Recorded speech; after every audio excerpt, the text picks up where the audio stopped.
किस विषय को लेकर हुआ कि ये मानसून सत्र की जो कार्य दिवस है वो मात्र 5 दिनों का है। 5 दिनों के दरमियान हमारे पक्ष विपक्ष के सभी माननीय सदस्य कैसे सत्र का उपयोग करें, प्रश्नकाल के माध्यम से, ध्यानाकर्षण के माध्यम से, गैर सरकारी संकल्प के माध्यम से, शून्यकाल के माध्यम से, यानी कि विधानसभा के द्वारा जो प्रक्रियाएं निर्धारित है जन विषयों को उठाने का, उसका सदुपयोग सदस्य कैसे करें, इस पर चर्चा हुई। हम लोगों ने ये भी कहा कि सरकार प्रतिपक्ष जो प्रश्न करेगा संतोषप्रद हम जवाब देंगे, और हम लोग अनुरोध करते हैं आपके माध्यम से भी प्रतिपक्ष के सदस्यों और सत्ता पक्ष के सदस्यों से कि सदन को सुचारू रूप से चलाने में सभी लोग सहयोग करें। इस पर सभी सदस्य, चाहे वो सत्ता पक्ष के हों या विपक्ष के हों, उन लोगों ने अपनी भावनाएं भी स्पष्ट की हैं।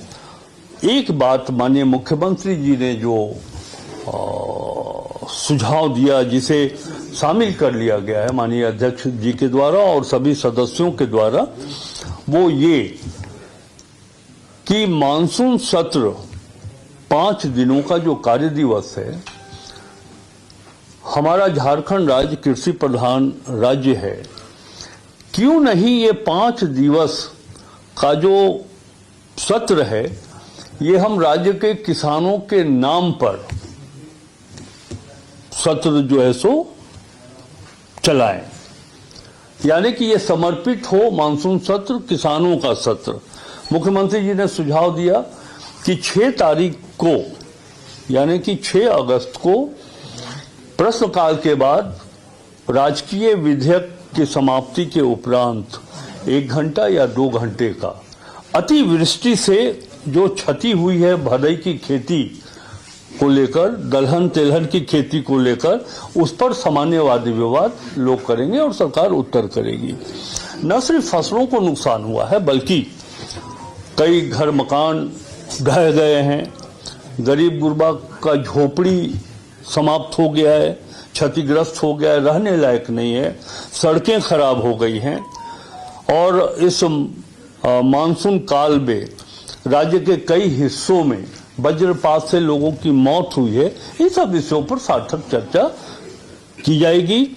माननीय मुख्यमंत्री जी के इस सुझाव को सभी लोगों ने एक मत से सहमति प्रदान किया। कल कार्यमंत्रणा समिति की बैठक होगी, उस बैठक में माननीय मुख्यमंत्री जी के इस प्रस्ताव को शामिल कर लिया जाएगा। यानी कि ये हम मानकर चलें, आप सभी को हम ये जानकारी देते हुए कह रहे हैं कि 6 तारीख को सेकेंड हाफ में अतिवृष्टि के कारण इस राज्य को जो क्षति हुई है उस पर विशेष चर्चा होगी। सर, बाबूलाल जी अभी भी कह रहे थे कि 5 दिनों का जो सत्र बहुत छोटा सत्र है, अभी भी कह रहे हैं 7 दिनों का जो सत्र कराने की जो मंशा थी सरकार की, आप भी कभी कहा करते थे कि 7 दिनों तक पूरे। मैं आज भी इस बात को कहता हूं कि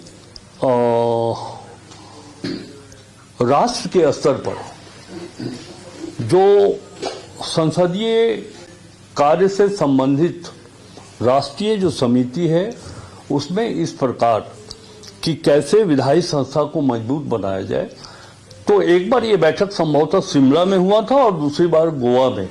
उसमें दोनों बैठक में ये निर्णय लिया गया था कि वैसे राज्य जहां 100 से नीचे सदस्यों की संख्या है, उन विधानसभा में 1 वर्ष में कम से कम 60 दिनों का सत्र आहूत किया जाना चाहिए।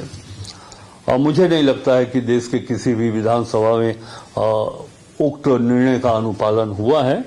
लेकिन फिर भी एक चीज हम बताएं आपको संसदीय अनुभव के आधार पे कि जहां तक मुझे जानकारी है कि राज्य के अन्य विधानसभा में 1 वर्ष में जो सत्र आहूत किए गए हैं उससे कुछ ज्यादा सत्र झारखंड विधानसभा में आहूत हुआ है।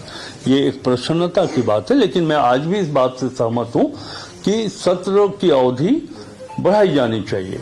सबसे बड़ी बात यह है कि माननीय नेता, आदरणीय नेता श्री बाबूलाल मरांडी जी ने ये कहा है कि सत्र छोटा है। तो मैं कोई राजनीतिक आलोचना के दृष्टिकोण से ये बात नहीं कह रहा हूं। मैं सिर्फ इतना जरूर बताना चाहता हूं आदरणीय नेता प्रतिपक्ष को कि 5 वर्षों का जो कालखंड था, बहुत पीछे जाने की जरूरत नहीं है। 2014 से 2019 तक भारतीय जनता पार्टी नीति का शासन था इस राज्य में, वो उस पर भी गौर कर लें कि उनके कार्यकाल में 1 वर्ष में विधानसभा के कितने सत्र आहूत किए गए थे। दूसरी बात, मैं आरोप प्रत्यारोप से हट करके एक बात ये सुझाव के तौर पर मैं कहना चाहता हूं कि जो लोग सत्र को बढ़ाए जाने की मांग कर रहे हैं या कल्पना करते हैं कि राज्य हित में ये जरूरी है कि सत्र की अवधि बढ़ाई जाए, हम उनसे ये आग्रह करेंगे कि ये 5 दिनों का जो लघु सत्र है इसका सदुपयोग बेहतर ढंग से कर लें और तब वो सत्र की अवधि बढ़ाने की बात करते हैं तो अच्छा लगेगा। नहीं तो जब इस सत्र का उपयोग नहीं कर पाएंगे तो सत्र अवधि बढ़ाने का कोई नैतिक सुझाव देने का अधिकार उनको नहीं है। Thank you. सर, ये वर्ल्ड बैंक ने मैया सम्मान योजना की सराहना की है। हमारे सहयोगी ने पूछा भी बाबूलाल से, आप क्या कहना चाहेंगे? थोड़ा सा ऑफ करिएगा तो हम कैसा है? हाँ, देखिए, सरकार चाहे वो किसी दल की हो, वो 2 दृष्टिकोण से बेनिफिशरीज को यानी कि लाभुकों को अपनी योजना के माध्यम से आर्थिक सामाजिक सहयोग उपलब्ध कराती। अब यहां यह देखना होगा कि कुछ ऐसी भी सरकार जो वोट की राजनीति को सामने रख करके ऐसी योजनाओं को सामने रखती।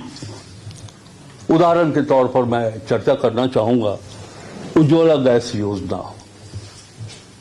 केंद्र सरकार के द्वारा ये योजना चलाई गई और लाखों लाखों की संख्या में लोगों को मुफ्त गैस का चूल्हा दिया गया। गांव में जो गरीब हैं, आज भी मैं संजीदगी से इस बात को कह सकता हूं कि ऐसे गरीब हैं जिनका प्रतिदिन का प्रति व्यक्ति आय 100 रुपया भी नहीं। अब कल्पना करिए कि कैसे वो 1000 का गैस भरा सकते हैं। यानी कि वो जो था 2019 के चुनाव जीतने के दृष्टिकोण से उज्ज्वला गैस योजना वितरण किया गया, लेकिन माननीय मुख्यमंत्री जो मैया सम्मान योजना लागू किया और 2500 रुपए प्रति माह लाभान्वितों को मिल रहा है। देखिए, हम लोग सब गांव से आते हैं। झारखंड एक गरीब प्रदेश है। यहाँ ग्रामीण क्षेत्रों की अर्थव्यवस्था बहुत ही कमजोर है। महिलाओं को मैंने देखा, आधी आबादी महिलाओं की है और झारखंड के विकास में उन महिलाओं का योगदान पुरुषों से कहीं ज्यादा है। तो ये 2500 रुपया जो उनको मिल रहा है, 4 महीने की राशि अगर वो जमा कर लेती है, जो कि वो जमा करके 10,000 रुपए की राशि से वो अपने बच्चों के पोशाक पर खर्च करती हैं, स्कूल ड्रेस पर खर्च करती हैं। उनको वो बहन बेटी जिन्हें अपने निजी चीजों की जरूरत होती है, किसी के सामने हाथ नहीं पसार रही है, वो उस राशि का उपयोग करके जरूरत की चीजों को वो खुद उपलब्ध करा पाती हैं। और सबसे बड़ी बात यह है कि ये फ्री बीज नहीं है, मुफ्त की योजना नहीं है। जो पैसा हम उनको दे रहे हैं वो मार्केटिंग हो रहा है, उससे बाजार में वो पैसा आ रहा है, बाजार के माध्यम से, जीएसटी के माध्यम से वो पैसा एक निश्चित राशि के रूप में राज्य सरकार को मिल रही है। इसीलिए मैं ये कहना चाहता हूं कि विश्व बैंक के अधिकारी ने जो सराहना की है, प्रशंसा की है, हम उनके प्रशंसा के प्रति आदर व्यक्त करते हैं, सम्मान व्यक्त करते हैं। और एक तरह से तो मैं कहूंगा कि विश्व बैंक के अधिकारी ने माननीय मुख्यमंत्री और इंडिया गठबंधन की जो सरकार है उनके इस मैया सम्मान योजना पर मुहर लगा दी है कि ये समाज के हित में, आर्थिक दृष्टिकोण के हित में ये बहुत ही महत्वपूर्ण योजना है। ऑपरेशन सिंदूर पे जो चर्चा हुई, हाँ, सबसे बड़ी बात ये आप लोग मांग करते थे चर्चा। अभी इस पहलू की देखिए, उससे दो एस्पेक्ट है। एक एस्पेक्ट तो यह है कि हमारे सभी सुरक्षा व्यवस्था को धत्ता बताते हुए पाकिस्तान के आतंकवादी वो भारत के सीमा में ही नहीं प्रवेश करते हैं, बल्कि पहलगांव में प्रवेश करके 26 या 28 की संख्या में लोग हैं उनको मार देते हैं। उसके बाद भारत सरकार ऑपरेशन सिंदूर के नाम पर क्या कार्रवाई करती है उस पर चर्चा जरूर हो रही है, लेकिन मैं ये कहना चाहता हूं कि ऑपरेशन सिंदूर की चर्चा करने के पहले केंद्र सरकार को इस बात का उत्तर देना चाहिए कि सबसे ज्यादा केंद्र सरकार की धनराशि खर्च होती है लेह लद्दाख, जो चीन से जुड़ी हुई सीमा है, या फिर पाकिस्तान का जो बॉर्डर एरिया है, वहां पर हम पैसा खर्च करते हैं सिक्योरिटी के दृष्टिकोण से। हमारे पास सेना के पास इंफॉर्मेशन सिस्टम है, बहुत मजबूत है, बीएसएफ के पास है, सीआरपीएफ के पास है, जम्मू कश्मीर के पुलिस के पास अपना इंफॉर्मेशन सिस्टम है। सब तो कोलैप्स कर गया, तभी तो वो घुस करके और 10 किलोमीटर ऊपर चढ़ करके पहलगांव में लोगों को मार दिया। इस पर क्या कार्रवाई केंद्र सरकार ने की? आज देश के किसी भी हिस्से में 2, 4, 5 की संख्या में अगर कहीं हत्या हो जाती है तो वहां का प्रशासनिक अधिकारी निलंबित किया जाता है, उनके विरुद्ध कार्रवाई की जाती है। इस प्रकार की कोई कार्रवाई क्यों नहीं की गई जम्मू कश्मीर में? सरकार ये तो बताए देशवासियों के सामने कि हां साहब, हमसे चूक हो गई है, हमारी सुरक्षा व्यवस्था फेल कर गई है, इंफॉर्मेशन सिस्टम हमारा खत्म हो गया है, चाहे वो खुफिया शाखा के लोग हों या फिर केंद्रीय स्तर पर सूचनाएं जो देने का काम करती हैं वैसे एजेंसियां फेल कर गई है। इस कभी से भारत सरकार बच नहीं सकती है।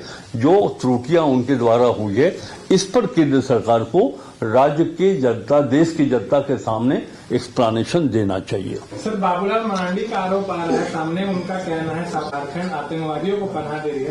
कोडरमा से एटीएस ने आतंकवादी संगठन से जुड़ी एक महिला को भी बरामद किया। देखिए, माननीय नेता प्रतिपक्ष जो इस प्रकार के आरोप लगा रहे हैं या जो उनका बयान आ रहा है, मैं समझता हूं कि उनके पार्टी का जो भारतीय जनता पार्टी का जो राजनीतिक धर्म है उसका निर्वाह वो कर रहे हैं। मालेगांव ब्लास्ट में जो भी आरोपी थे, जो भगवा आतंकवाद का शब्द कांग्रेस ने दिया था, कुछ ऐसे विषय हैं जो संसदीय कार्य से हटकर के राष्ट्रीय स्तर के नेताओं के लिए वो प्रश्न उपयुक्त होगा।